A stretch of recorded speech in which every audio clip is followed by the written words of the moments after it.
કહેવાય છે કે પાપનો ઘડો એક દિવસ ભરાઈ જાય છે, પણ જૂનાગઢમાં તો ભ્રષ્ટાચારનો આ ઘડો એક થપ્પડથી ફૂટી ગયો છે।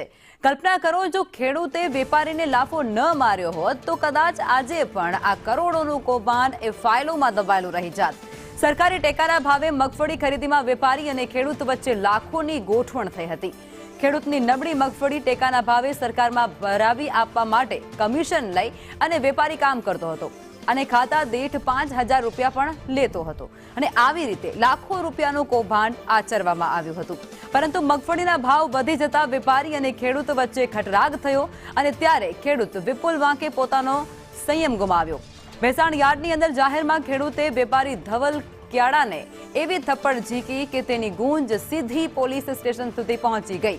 પોલીસ ફરિયાદ તો મારપીટની કરવામાં આવી, પણ જ્યારે તેની પાછળનું કારણ તપાસવામાં આવ્યું ત્યારે ખબર પડી કે આ તો માત્ર વ્યક્તિઓનો બે ઝઘડો નથી, પરંતુ અહીં 3,000 ખેડૂતોના નામે ખેલાયેલું આ મહાકૌભાંડ છે અને જે પ્રકાશમાં આવ્યો છે। ખેડૂતોને રૂપિયા કે 5,000 રૂપિયા લેખે જે ભાવ હોય માંડવીના મગફળીનો ભાવ એ ખેડૂતના 1,100 રૂપિયા આપે, બાકીના 5,000 રૂપિયાના ખાતાના અલગ આપે, બાકી એના ખાતા એ પાસે લઈ લે પૈસા। કૌભાંડ એટલે ખેડૂતના ખાતેદાર ખેડૂત પાછી 1,100 ની ખરીદે અને એ પોતે ટેકામાં ભાવે 1,200 રૂપિયા 1,452 રૂપિયા નાખે। કેટલા ખેડૂતો ભોગ બન્યા? એવા ખેડૂતો ઓછામાં ઓછા 3,000 ની આજુબાજુ ખેડૂત ભોગ બનેલી છે। શું કહેશો? સરકારનો પૈસાનો દુરુપયોગ જ થાય છે અને રાત પછી એ ચાલે છે, સાંજે પછી ટેકામાં જ્યાં બધા હાલે છે ત્યાં પછી એ ચાલે છે બધું। હું ભાગ્યા તરીકે ખેતી કરું છું, વાવું છું।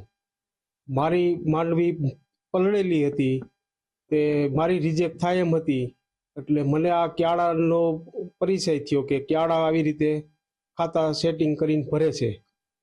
મેં એની 5,000 નક્કી કર્યું કે 5,000 અમને આપજો, અમે ભરી દેવું ખાતા તમારા।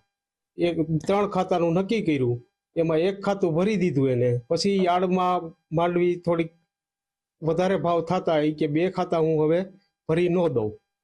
અમે આ વેપારીને રજૂઆત કરવા ગયા, અમારા ખાતા એને આમ લીધા હતા, 5,000નું સેટિંગ કર્યું એને, એટલે અમે એને રજૂઆત કરવા ગયા ભાઈ અમારે 2 ખાતા લીધા, હજી ખાતો અત્યારે લેવાની વાત છે તું લઈ લે, એટલે એને ના પાડી અને હું તું કરી ને અમારી ઉપર એને ખોટી ફરિયાદી કરી દીધી। મારા ખાતાનો દુરુપયોગ એને કરેલો છે અને વિપુલભાઈને મને તો પછી ખબર પડી, મારું ખાતું તો વયું ગયું હતું। પછી વિપુલભાઈનો વારો આવ્યો ને ત્યારે એને આવી છેતરપિંડી કરી કે ભાઈ હવે હું તમારું ખાતું નહીં રાખું, માંડવીના ભાવ વધી ગયા એટલે હવે કે હું તમારું સેટિંગ નહીં થાય મારે।